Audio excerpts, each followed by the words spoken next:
Construit par Carlo Maurizio Gamba au début du XXe siècle pour son épouse bien-aimée, Angélique Passerin d'Entrèves, le château Gamba est aujourd'hui un bâtiment destiné à accueillir des œuvres d'art modernes et contemporains. Pour sa construction, qui s'est déroulée entre 1903 et 1905, le baron Gamba a fait appel à de nombreux ouvriers piémontais, plus précisément turinois.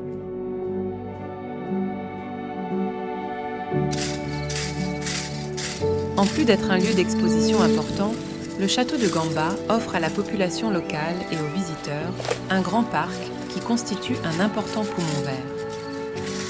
L'entretien du parc aujourd'hui est pris en charge par les équipes du Bureau des espaces verts, des pépinières, des plantes monumentales et des jardins de la région autonome Vallée d'Aoste.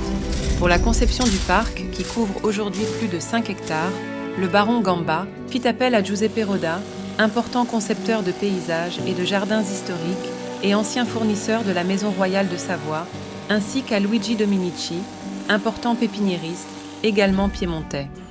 La collaboration de ces personnalités a permis la création de ce parc varié, ainsi que le choix de toute une série de plantes indigènes, pins, sapins, frênes, cerisiers, noyers, mais aussi de plantes d'Extrême-Orient.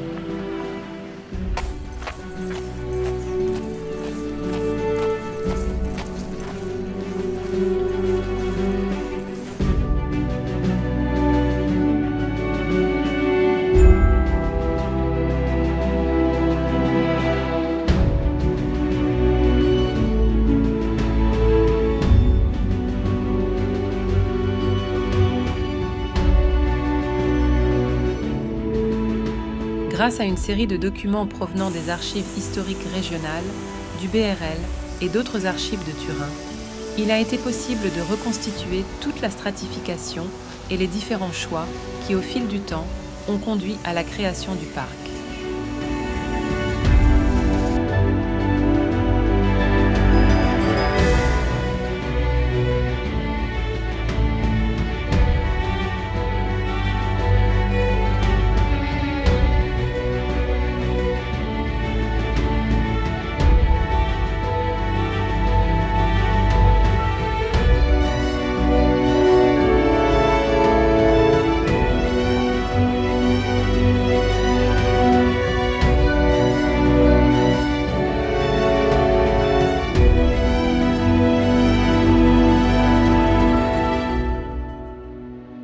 Aujourd'hui, le château abrite un parcours d'exposition qui serpente à travers 13 salles présentant plus de 150 œuvres, dont des peintures, des sculptures, des installations, des collections graphiques et photographiques appartenant à une collection régionale qui s'étend de la fin du XIXe siècle à aujourd'hui.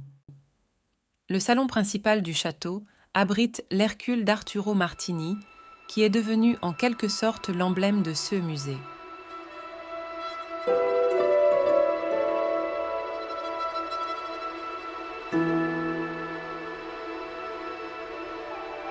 Ce qui est vraiment intéressant dans ce parc, c'est qu'il contient des plantes monumentales. Parmi celles-ci, on peut citer le séquoia géant de Californie, qui est aujourd'hui à peu près aussi haut que le château lui-même et qui a trouvé ici un cadre idéal.